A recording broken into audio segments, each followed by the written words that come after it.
नमस्कार, मैं हूं अभिषेक उपाध्याय। आप देख रहे हैं टॉप सीक्रेट।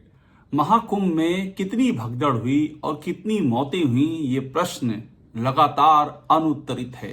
इसका उत्तर नहीं मिल पाया। उत्तर इसलिए नहीं मिल पाया क्योंकि उत्तर दिया नहीं गया।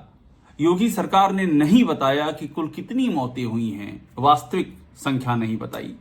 योगी सरकार ने वास्तविक भगदड़ की संख्या नहीं बताई और इस सब पे पर्दा डाल दिया गया। और अभी हाल ही में इलाहाबाद हाईकोर्ट ने जब सुनवाई की तो वहां से इस सच की तस्वीर सामने आना शुरू हुई। हाईकोर्ट ने कहा कि हमको ब्यौरा चाहिए एक एक मृत व्यक्ति का, और किस डॉक्टर ने देखा, तिथिवार ब्यौरा दीजिए, कहां मौत हुई, पोस्टमार्टम की कहानी क्या है, सब सवाल उठा दिए। और अब आ गई है बीबीसी की रिपोर्ट, और इस रिपोर्ट ने, मैं साफ शब्दों में कह रहा हूं, योगी सरकार को नंगा कर दिया है। ये हिंदुत्व की सरकार है जो हिंदुत्व की बातें करती है।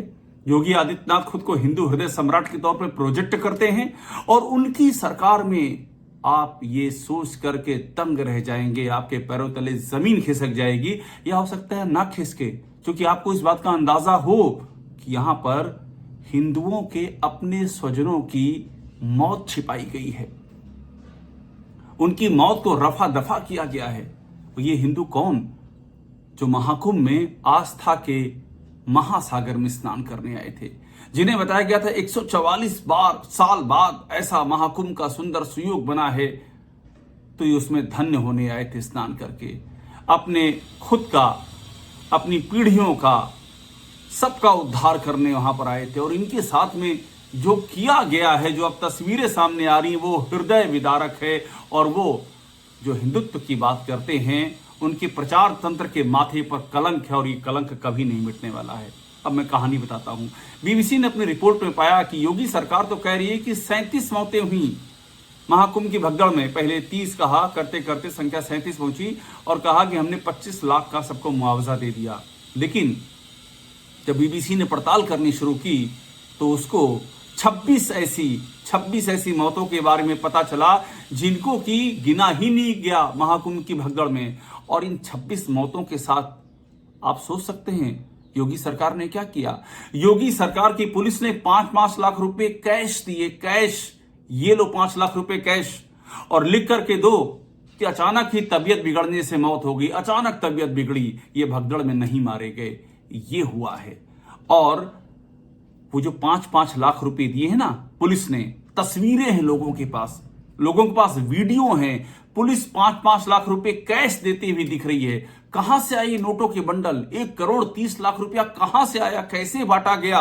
और इनको पुलिस ने बांटा, मौतें छिपाने के लिए बांटा कि मौतें छुपाओ। महाकुंभ में ये भगदड़ में पहले तो ये वे लोग हैं, मैं और आपको बैकग्राउंड में ले आता हूं, ये तो भगदड़ मानने को तैयार नहीं थे। इनका बस चलता तो ये एक भी मौत ना दिखाते। ये वो यूपी की मशीनरी है कि जब सबको मालूम पड़ गया था कि भगदड़ हुई है, दुखद मौतें हुई हैं, उस समय इनके अधिकारी कह रहे थे कोई भगदड़ नहीं हुई है।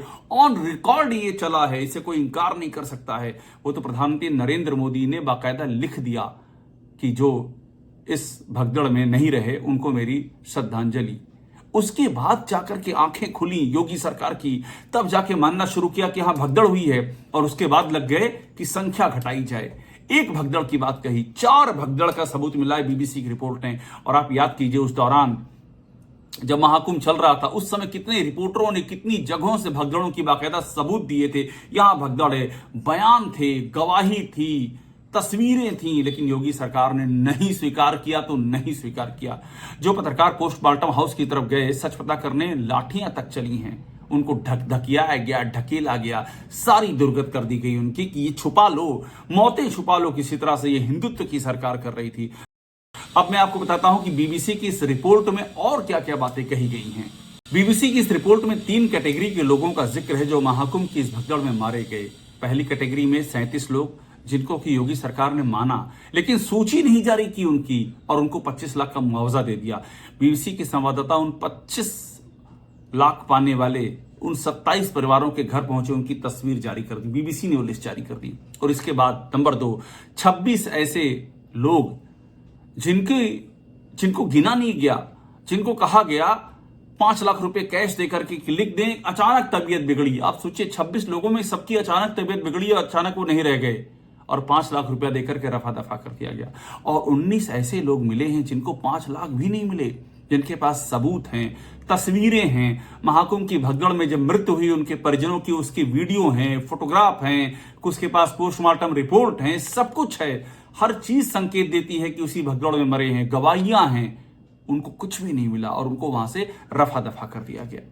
और तो और बीजेपी के पूर्व राष्ट्रीय महासचिव के.एन. गोविंदाचार्य के भाई के.एन. वासुदेवाचार्य, वो भी इस भगदड़ में मारे गए। बीबीसी की पड़ताल में सामने आया है कि उनको लावारिस श्रेणी में डाल दिया गया। खुद के.एन. गोविंदाचार्य ने इस बात की पुष्टि की कि उनके भाई इस भगदड़ में नहीं रहे और उनके घर वालों ने भी बताया, उनकी देखरेख करने वालों में, कि उनको लावारिस में डाल दिया गया। ये योगी सरकार ने किया है। अब आप ये सोचिए, खुद को संत कहने वाले लोग, खुद को योगी कहने वाले लोग, खुद को हिंदुत्व का उपासक प्रबल प्रवर्तक कहने, समर्थक कहने वाले लोग, ये उनके कार्य करने की शैली है। महाकुंभ को बताया, अरबों का बजट बहाया और बताया कि ये जो महाकुंभ है ये तो विराट है, ऐसा कभी नहीं हुआ। 144 साल बाद ऐसा हुआ, जबकि संत उस दौरान कहते रहे कि ये झूठ है, ये हर 12 साल पे आता है। 144 साल वाली बात कोई नहीं है, मत कहो ये झूठ। लोग उमड़ रहे हैं, आपके पास संसाधन नहीं है इस भीड़ को रोकने के, संभालने के, आपकी पूरी तैयारी खोखली है, ये मत झूठ फैलाओ। लेकिन ये लोग नहीं माने। ये सोचना तंत्र जय जयकार करता रहा कि विराट है, आइए पीढ़ियां तार लीजिए अपनी। और लोग आते रहे, 50 करोड़, 60 करोड़, करीब कुछ अनुमान है 17 करोड़, कुछ अनुमान है 65 करोड़, कुछ अनुमान है 60 करोड़, ऐसे ऐसे अनुमान है। लोग वहां पहुंच गए और कोई व्यवस्था वहां पर नहीं। भगदड़ हुई, लोग मरे और फिर उन मौतों को छुपा लिया गया। ये हिंदुत्व की सरकार ने किया है, ताकि ये ना लगे कि हमारे यहां इतने लोग मर गए। आयोजन को तो सफल बताना था ना, आयोजन को तो ऐतिहासिक बताना था ना। ये बताना था योगी आदित्यनाथ ने जो कर दिया वो तो शताब्दियों में कोई नहीं कर सका। सम्राट अशोक नहीं कर सके, सम्राट चंद्रगुप्त विक्रमादित्य नहीं कर सके, सम्राट हर्षवर्धन नहीं कर सके, जो योगी आदित्यनाथ ने कर दिया। ये है यहाँ के सूचना का प्रचार तंत्र। जो मृत शव हैं, जो लाशें हैं, ये उनके ऊपर अपनी ख्याति का, अपनी प्रशस्ति का महल खड़ा कर रहा था, जो अब इस तरह से बेनकाब हुआ है। ये मामला इलाहाबाद हाईकोर्ट में है। इलाहाबाद हाईकोर्ट सुनवाई कर रहा है। अगली तारीख 18 जुलाई है। तय मानिए और भी बिंदु सामने आएंगे, और भी सबूत सामने आएंगे। दूध का दूध होगा और पानी का पानी होगा। और ये न सिर्फ एक स्वस्थ लोकतंत्र के लिए जरूरी है, न सिर्फ ये लोकतांत्रिक परंपराओं और मान्यताओं के लिए जरूरी है, न सिर्फ जिन्होंने अपने परिजनों को खोया है उनके न्याय, उनके इंसाफ के लिए जरूरी है, बल्कि ये जो हिंदुत्व की परंपरा के अपने आप को वाहक कहते हैं, उनका असली चेहरा सामने आए, इसलिए भी ये बेहद जरूरी है। टॉप सीक्रेट को देखते रहिए, लाइक कीजिए और आपसे निवेदन है सब्सक्राइब जरूर कीजिए।